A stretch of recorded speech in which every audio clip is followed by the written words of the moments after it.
अस्सलाम वालेकुम दोस्तों, क्या हाल है? ठीक है, तबीयत से ठीक है, फिट है। आज हम डिस्कशन करने लगे हैं कि doctor Mahnoor civil hospital Quetta में जो अटैक हुआ है, तो उसके बारे में हम आपको कुछ इंफॉर्मेशन देंगे। जी भाईजान। हाँ जी भाई, तो बताएं।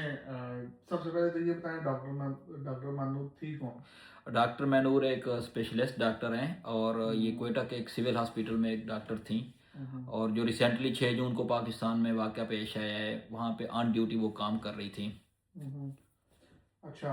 तो और वो जो लड़का था जिसने उनके ऊपर तेजाब फेंके, वो लड़का कौन था और उसकी वजह क्या थी जो उसने ये हरकत की? रिपोर्ट्स में ये बता रहे थे उस लड़के का नाम है हुमायूं शाह, जो बेसिकली काम कर उस हॉस्पिटल का एम्प्लॉय था। अच्छा। लिफ्ट ऑपरेटर था और उसकी जो उम्र थी वो 26 ईयर ओल्ड थी। और पुलिस की रिपोर्ट के मुताबिक वो ये बता रहे हैं कि ये तेज़ाब फेंकने से पहले वो हैरास कर रहा था उस डॉक्टर्स को। हम्म। ये नहीं रीज़न कि वो किस वजह से हैरास कर रहा था।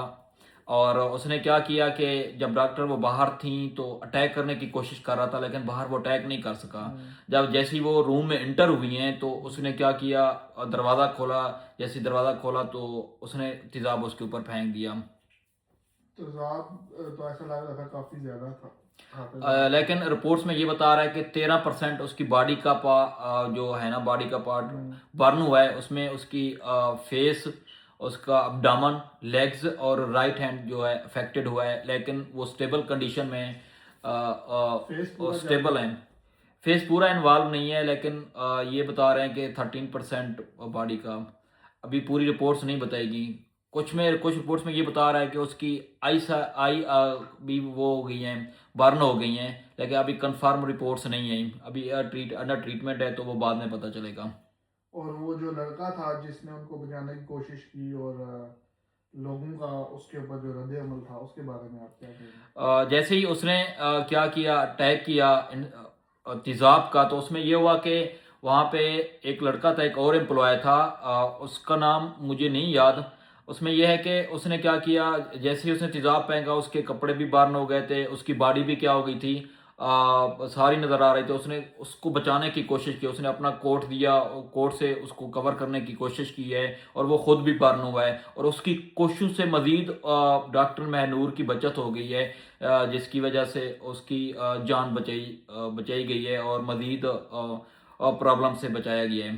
जितनी भी सीसीटीवी फुटेज हैं, उनसे ऐसा ही लगता है कि जैसे जब वो लड़का उसको बचाने की कोशिश कर रहा था तो लोगों ने उस लड़के के ऊपर ही अटैक किया है। इसके बारे में आप क्या कहेंगे? मैं ये कहता हूँ कि सीसीटीवी फुटेज तो होनी चाहिए। और ये सारे ये देखें, ये जो वाक़यात होते हैं ना कत्ल के, हमारे मुल्क में कहीं भी, दुनिया में कहीं भी अगर चले जाएं, तो मेरे नहीं, मैं कह रहा हूँ कि उस लड़के के ऊपर ही लोगों ने अटैक कर दिया था, क्योंकि लोगों को लगा था कि यही अटैक है, हालांकि वो उसको उनको बचाने की कोशिश कर रहा था। अ, आपको नहीं पता इस बारे में? मुझे सवाल की समझ आ गई, लेकिन मेरा कहने का मकसद यह है कि वो तो बचा रहा था ना हाँ। लोगों का। लोगों को तो इस नजरिए से देख रहा था, वो देखे तेजाब फेंक के उसको कैसे बचा सकता है, ये एक हाँ। सवाल है। ऐसे तो नहीं होता ना, जो मार भी रहा और उसको बचा भी रहा हो, ऐसे नहीं हाँ। होता। जिसने तेजाब फेंके वो तो भाग गया था तेजाब फेंक के, ठीक है। और जो बाहर से है जिसने कवर किया, तो वो तो एक एज ए ह्यूमैनिटी उसने बहुत बड़ा किरदार अदा किया है। हाँ। तो उसमें लोगों को ऐसा नहीं करना चाहिए। लोगों को देखें, एक टाइम पे दो पहलू नहीं हो सकते, एक टाइम पे एक पहलू हो सकता है। और जो उसके बाद ये सुनने में आया कि जो शाह था, उसको उन्होंने, पुलिस वालों ने कत्ल कर दिया लेकिन है। मैं उसके ये बारे में क्या समझता हूँ कहेंगे? कि ये बहुत गलत किया है। हमेशा से हम यही सुनते रहे, सीसीडी ने फलां इनकाउंटर में कत्ल कर दिया, फलां को इस तरह कत्ल कर दिया, फलां ये था। तो इस तरह नहीं होना चाहिए। अब देखें वो कैसे होगा, इन्वेस्टिगेशन कैसे आगे चलेगी। उसको मारना नहीं चाहिए था, उसको गिरफ्तार करना चाहिए था, प्रॉपर इन्वेस्टिगेशन होनी चाहिए थी। अब ये इस तरह के जो वाकयात होते हैं, फर्ज क्या, कभी देखें दुल्हन कत्ल हो रही है, कभी बीवी कत्ल हो रही है, कभी डॉक्टर के ऊपर इस तरह के मामलात अस्पतालों में आ रहे हैं। एक रिसेंटली एक वाकया हुआ था, डॉक्टर की एक हड्डी की, नाक की हड्डी भी तोड़ दी गई थी। उसके ऊपर जो अटैक हुआ था। तो जब वो बंदा ही नहीं होगा तो इन्वेस्टिगेशन आगे कैसे होगी। उस टाइम उस बंदे को मारना नहीं चाहिए था, ताकि मजीद पता चलता है कि ये पूरा प्री प्लान्ड होता है। प्लान के बगैर ये चीज़ नहीं होती कि तेज़ाब कहाँ से आया, पिस्टल कहाँ से आया और ये कैसे उसके ऊपर अटैक करना है, ये सारी एक प्लानिंग होती है, पूरा एक माइंड सेट होता है। ये गलत किया, ये नहीं करना चाहिए था। तो अभी ये सुनने में आया कि उसको जगह के ऊपर ही विदाउट एनी इन्वेस्टिगेशन उसको कत्ल कर दिया गया है। तो कोई इसके बारे में इंफॉर्मेशन है कि पुलिस ने उसको इन्वेस्टिगेट किया है या डायरेक्ट इनकाउंटर लेकिन सुनने में यह है कि जो पुलिस के पास पिस्टल होता है ना, वो रिपोर्ट्स में ये बता रहे हैं कि उसके पास भी एक पिस्टल था।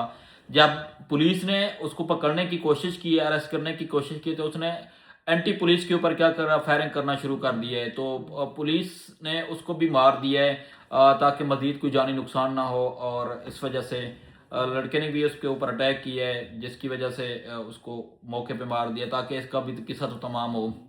लेकिन ये नहीं होना चाहिए था। वैसे देखा जाए जस्टिस इज सर्व, बट क्या इसके पीछे किसी और का भी हाथ हो सकता है। ये भैया अकेले तो नहीं होगा, इसके पीछे लाजमी कोई ना कोई इन्वॉल्व होगा, इसके भी करवाने वाला कोई और होगा।